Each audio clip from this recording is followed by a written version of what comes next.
ഇപ്പോൾ ഡൽഹിയിൽ കാണുന്നത് പഴയ രാഹുലിനെയല്ല. തുടർച്ചയായി രണ്ടാം തവണ BJPയെ ഞെട്ടിച്ച് രാഹുലിൻ്റെ അപ്രതീക്ഷിത നീക്കം. രാഹുലിനെ എങ്ങനെ നേരിടണമെന്നറിയാതെ ഉഴങ്ങുകയാണ് BJPയും ആഭ്യന്തര മന്ത്രാലയവും. കഴിഞ്ഞ കുറച്ച് നാളുകളായി രാഹുൽ ഗാന്ധിയുടെ പ്രവർത്തന ശൈലി ആകെ മാറി. പഴയതുപോലെ വെറും പ്രസ്താവനകളിൽ ഒതുങ്ങുന്ന രാഷ്ട്രീയമല്ല രാഹുലിൻ്റേത്.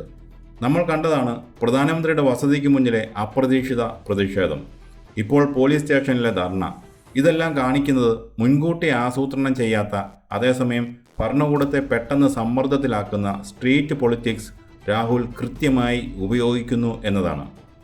നേരത്തെ രാഹുൽ പ്രധാനമന്ത്രി മോദിയെ നേരിട്ടെതിർത്തായിരുന്നു നീക്കങ്ങൾ.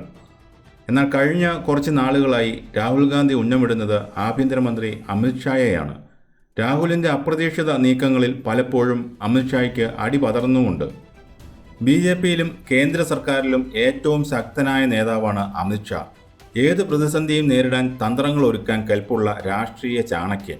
പക്ഷേ അടുത്തിടെയായി രാഹുൽ ഗാന്ധിയുടെ നീക്കങ്ങൾക്ക് മുന്നിൽ BJPക്കും ആഭ്യന്തര മന്ത്രാലയത്തിനും പെട്ടെന്ന് മറുപടിയില്ലാത്ത അവസ്ഥ വരുന്നുണ്ട്. നോക്കൂ, ഇന്നലത്തെ സംഭവത്തിൽ പ്രമുഖ BJP നേതാക്കൾ പലരും രാഹുലിനെതിരെ രംഗത്ത് വന്നു. ഇത് വെറും പബ്ലിസിറ്റി സ്റ്റണ്ടാണ്, നാടകമാണ്, അരാജകത്വം സൃഷ്ടിക്കാനുള്ള ശ്രമമാണ് എന്നൊക്കെ അവർ കുറ്റപ്പെടുത്തി. പക്ഷേ ആഭ്യന്തരമന്ത്രി അമിത്ഷാ പതിവ് പോലെ നിശബ്ദത പാലിക്കുകയാണ്. എന്തുകൊണ്ടാണ് അമിത്ഷാ പ്രതികരിക്കാത്തത്? പാർലമെന്റ് സമ്മേളനത്തിലുടനീളം പ്രതിപക്ഷം വിദ്യാർത്ഥി വിഷയവും പോലീസ് അതിക്രമവും ഉന്നയിച്ചിട്ടും അവസാന ദിവസം മാത്രമാണ് ആഭ്യന്തരമന്ത്രി സഭയിലെത്തിയത്. രാഹുലിൻ്റെ ഇത്തരം നേരിട്ടുള്ള ആക്രമണങ്ങളെ എങ്ങനെ പ്രതിരോധിക്കണമെന്നതിൽ BJPയുടെ തന്ത്രജ്ഞർക്ക് പോലും വ്യക്തതയില്ല. നിയമപരമായി നേരിടാൻ നോക്കിയാൽ ഒരു വിദ്യാർത്ഥിക്ക് പെല്ലറ്റേറ്റു എന്ന സത്യം മുന്നിലുണ്ട്. രാഷ്ട്രീയമായി നേരിടാൻ നോക്കിയാൽ FIR ഇടാൻ മടിച്ച പോലീസ് നിലപാട് സർക്കാരിന് വലിയ നാണക്കേടുണ്ടാക്കി. ചുരുക്കത്തിൽ രാഹുൽ ഗാന്ധി തീർത്ത ഈ കുരുക്കിൽ നിന്ന് എളുപ്പത്തിൽ ഊരിപ്പോരാൻ BJPക്കോ ആഭ്യന്തര മന്ത്രാലയത്തിനോ കഴിയില്ല. രാഹുൽ ഗാന്ധിയുടെ ഈ സർപ്രൈസ് സ്ട്രൈക്ക് ശൈലി തുടർന്നാൽ BJP തുടർന്നും വെട്ടിലാകുമെന്ന് ഉറപ്പാണ്. പെല്ലറ്റ് ആക്രമണത്തിൽ FIR രജിസ്റ്റർ ചെയ്തു എന്നത് വെറുമൊരു തുടക്കം മാത്രമാണ്. ഇനി ഈ കേസിൽ പോലീസ് അന്വേഷണം നടത്തണം. ആരാണ് പെല്ലറ്റ് ഉപയോഗിക്കാൻ ഉത്തരവിട്ടത് എന്ന് വെളിപ്പെടുത്തേണ്ടി വരും. അത് പോലീസുകാർക്ക് തന്നെ തിരിച്ചടിയാകാം. മറ്റൊന്ന്, രാജ്യത്തെ യുവാക്കളുടെയും വിദ്യാർത്ഥികളുടെയും പിന്തുണ രാഹുലിന് വർദ്ധിക്കുകയാണ്.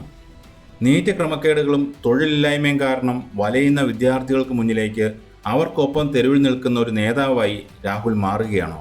ഇത് വരാനിരിക്കുന്ന സംസ്ഥാന തെരഞ്ഞെടുപ്പുകളിൽ BJPക്ക് വലിയ തലവേദനയാവും. പക്ഷേ BJPയും അമിത്ഷായും ഇനി അടങ്ങിയിരിക്കില്ല.